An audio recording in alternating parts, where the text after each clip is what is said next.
윤석열 국민의힘 대선 후보가 오늘 충북을 찾아 지지를 호소했습니다. 정치적 부채가 없는 자신에게 국민의 미래를 맡겨달라며 목소리를 높였습니다.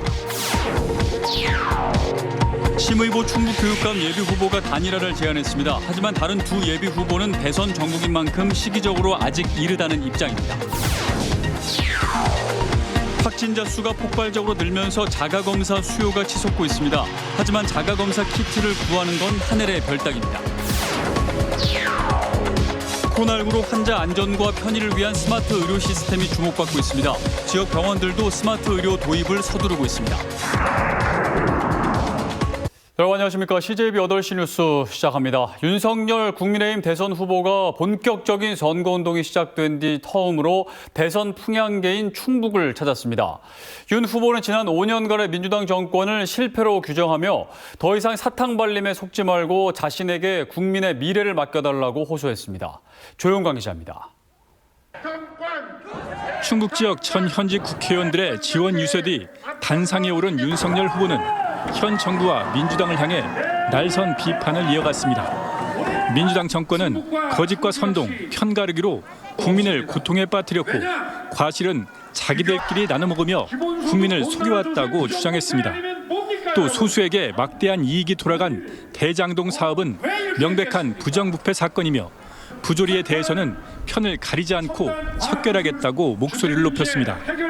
이런 사람을 공당의 후보로 내세우고 나라가 잘 돌아가겠습니까? 이게 정상적인 정당입니까? 또 충북 역시 지난 5년 동안 민주당이 지방정부와 지방의회를 장악했지만 도민의 삶은 척박해졌다며 충북을 철도 중심, 공항 중심, 첨단 과학기술 중심 도시로 육성하겠다고 약속했습니다.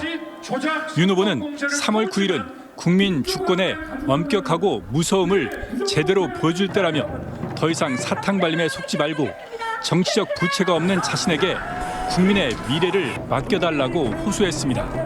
부패하고 이 무도한 세력을 정치권에서 몰아내고 여러분께서 엄정하게 심판하고 저희들이 여러분의 미래를 책임질 수 있는. 한편 더불어민주당 이재명 대선 후보도 후보로 확정된 뒤 세 번째로 다음 주쯤 청주를 다시 방문해 실용정부를 강조하며 지지를 호소할 예정입니다. CJB 조윤광입니다. 오는 6월 교육감 선거를 앞두고 심의보 예비 후보가 윤건영, 김진균 두 예비 후보에게 단일화를 제안했습니다. 조금 이른 감이 있어도 지금 단일화를 서두르지 않으면 성공 가능성이 낮아진다는 생각 때문인데 아직 후보들 속내는 제각각입니다. 진기훈 기자입니다. 심의보 충북교육감 예비 후보가 윤건영, 김진균 두 예비 후보에게 단일화를 제안했습니다. 단일화가 절대 필요하다면서 결단을 촉구하는 목소리가 높아지고 있습니다. 김병우 교육감에 반대하는 후보들의 분열은 필패입니다. 3명 모두 김병우 교육감의 정책에 반대하고 있다며 조기에 구체적인 단일화 일정과 방식 등을 협의하자는 겁니다.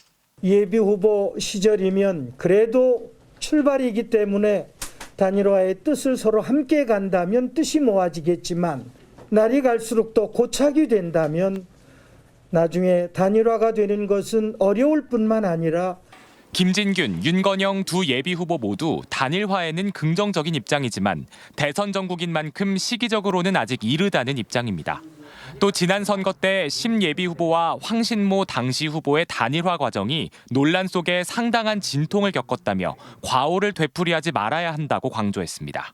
저의 교육적 정책과 가치를 조금 더 알리는 데 저는 지금 주력하고 싶은 마음입니다. 온 국민들이 대선 측에 관심을 갖고 있기 때문에 대선이 끝난 뒤에 차차 논의를 해도 예비 후보 등록한 지 얼마 되지 않은 상황에서 제한된 것이라 그때 걱정됐고 우려했던 사항들에 대해서 엄밀하게 분석하고 그것에 대한 평가가 되고 난 뒤에 그런 실패를 하지 않는 보수 성향 후보 3명의 단일화 성사 여부에 대해선 전망이 엇갈리지만 단일화가 승패의 가장 큰 변수가 될 것이란 데는 이견이 없어 보입니다. CJB 진기훈입니다.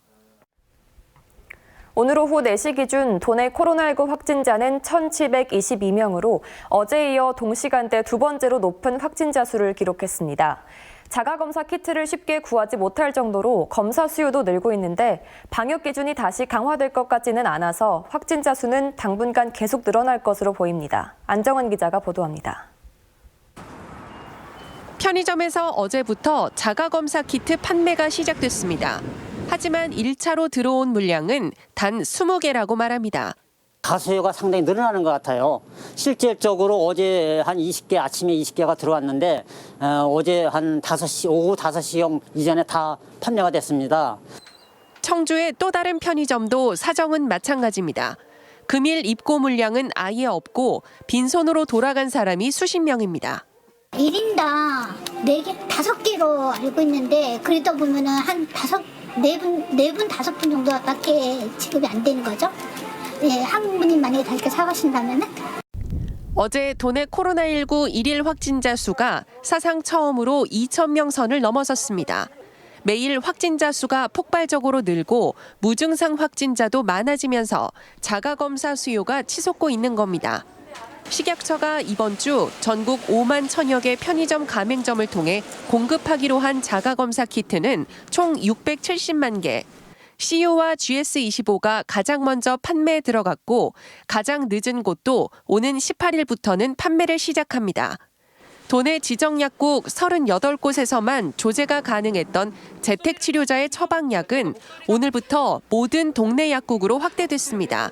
단 먹는 치료제인 팍스로비드는 여전히 제한적입니다. 기존에 이제 병기가 금지된 약품도 여러 가지가 있기 때문에 그게 아직까지는 모든 약국에서 조제가 이제 처방이 불가능한 거고 지정된 약국이 저희가 20개가 현재 지정이 되어 있습니다. 그 약국을 통해서 충북의 재택치료 대상자는 일주일 만에 5배나 폭증한 9,700여 명으로 10,000명 돌파를 눈앞에 두고 있습니다. CJB 안정은입니다. 코로나19 등 감염병 확산 우려에 따라 대면 횟수를 최소화하는 스마트 의료 시스템이 주목받고 있습니다. 지역 병원들도 스마트 의료에 시동을 걸었습니다. 장원석 기자입니다. 진료 예약부터 수납까지 처리할 수 있는 모바일 애플리케이션입니다. 진료 기록과 투약 정보, 검사 결과도 실시간으로 확인할 수 있습니다. 복잡했던 실비보험 청구도 앱 하나로 가능해졌습니다. 무인 발급기도 설치해 대면 과정을 최소화했습니다. 일반 수납은 이제 대기자가 있기 때문에 시간이 좀 지체되는 것이 있고 이거는 바로 할 수 있으니까 좀 편리한 것 같아요. 자율주행 로봇이 감염 전파 위험이 높은 검체를 운반합니다. 생체 인식 허가 시스템이 탑재돼 의료의 안전성과 효율성을 높일 수 있습니다. 정부가 코로나19 이후 주력하는 스마트 병원 시스템입니다. 코로나 지금 감염 상황에 그 비대면을 통한 또 환자들에게 서비스를 제공하는 목적도 있지만 궁극적으로는 스마트 병원 시스템을 가기 위한 초석을 담는 건강검진에도 스마트 바람이 불고 있습니다. 모바일 앱으로 예약과 진료 정보를 제공하고 검사 과정에서 환자의 편의성을 높이는 스마트 안내 시스템을 도입하는 겁니다. 건강검진에서도 비접촉 안내를 원하시는 분들이 많기 때문에 QR코드를 이용해 순서를 알려드리는 스마트 시스템 도입을 검토하고 있습니다. 코로나19 이후 의료계는 환자 안전과 편의를 위한 스마트 의료 시스템 도입을 서두르고 있습니다. CJB 장원석입니다. 개육분, 어유, 어분이 무슨 뜻일까요? 모두 반려동물 사료에 쓰이는 원료의 이름인데요. 소비자 10명 중 6명은 원료 명칭의 의미를 정확하게 이해하지 못해 개선이 필요한 것으로 조사됐습니다. 박원 기자입니다. 최근 고령화 시대에 1인 가구까지 증가하면서 반려동물과 함께 시간을 보내는 사람이 많아지고 있습니다. 펫 관련 산업도 빠르게 성장하고 있는데 그중 가장 소비량이 많은 반려동물 사료에 대해 한국소비자원이 소비자 인식을 조사했습니다. 견주 2,000명을 대상으로 열흘 동안 설문조사를 진행한 결과 10명 중 6명이 원료 명칭의 의미를 정확하게 이해하지 못한 것으로 나타났습니다. 제품마다 명칭 표현이 다르고 축산업 관련 전문 용어가 사용되는 것이 가장 큰 요인이었습니다. 익숙한 표현의 닭고기 분말은 닭고기 가루, 개육분, 닭고기 분으로, 생선 기름은 생선 오일, 피쉬 오일, 어유, 건조 생선은 어분으로 표시해 이해를 떨어뜨렸다는 지적입니다. 국가별로 표시 기준이 달라 혼동을 줄 수 있다는 우려도 나왔습니다. 국내에서는 성분의 최소 최대량을, 외국은 평균치를 표시하기 때문인 것으로 확인됐습니다. 영문과 국문 표시가 조금 다를 수 있는데 이 점에 대해서도 소비자가 조금 선택하는 데 혼동이 있을 수 있기 때문에 소비자의 이해를 돕기 위한 그런 대책도 필요하다고 봅니다. 한국소비자원은 소비자가 이해하기 어려운 성분 명칭을 쉬운 용어로 대체하는 방안을 관계 부처에 건의하고 업계에는 제품 표시 광고에 대해 자율 개선을 권고하기로 했습니다. CJB 박원입니다.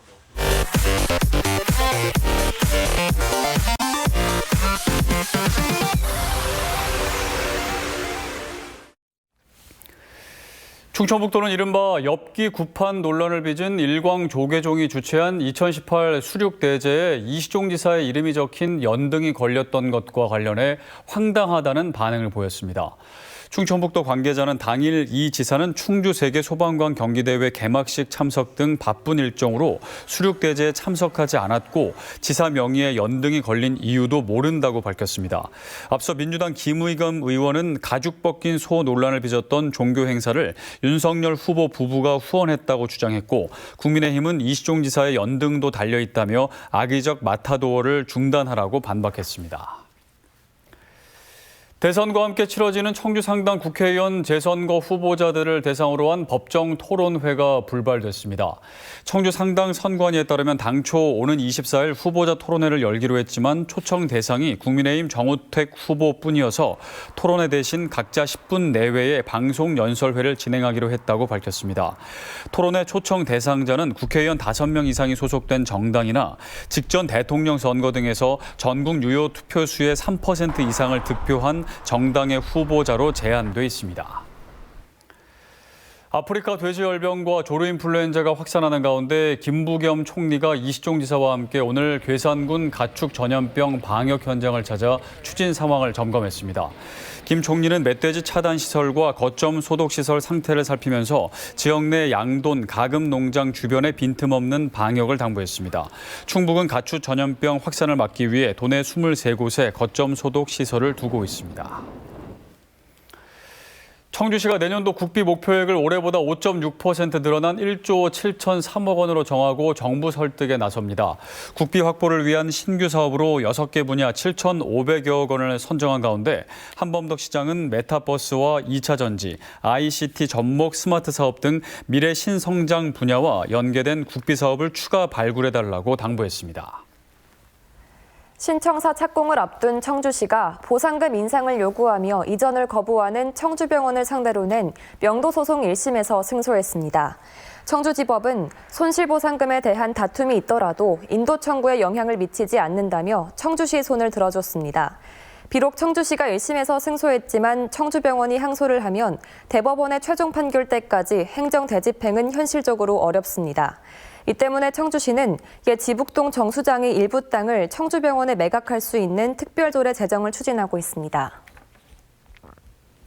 조기령 충주시장은 오늘 지난해 말 부분 개통한 중부내륙선 고속열차에 탑승해 환승 체계를 점검하고 판교 연장 운행 필요성을 주장했습니다. 조 시장은 충주역에서 부발역까지 정식 운행을 시작한 지 50여일이 지났으나 환승 불편을 호소하는 승객이 적지 않다며 오는 2027년 수서-광주선 개통 전까지 중부내륙선의 판교 연장 운행을 관계기관에 적극 요구할 것이라고 밝혔습니다. 교육당국이 발표한 학교 자체 방역체제 도입을 골자로 한 새학기 학사 운영 방안에 대해 전교조 충북지부가 비판 성명을 냈습니다. 전교조는 전국의 교사 1,200여 명을 대상으로 조사한 결과 98.6%가 학교 자체 방역 체계 도입에 반대했다며 교육당국의 책임 있는 대책을 요구했습니다. 충북의 지난달 취업자 수는 87만 9천 명으로 전년 동기 대비 5.8% 증가한 것으로 나타났습니다. 충청지방통계청의 고용 동향에 따르면 지난달 충북의 고용률은 1년 전보다 3%포인트 상승한 61.8%를 기록했습니다.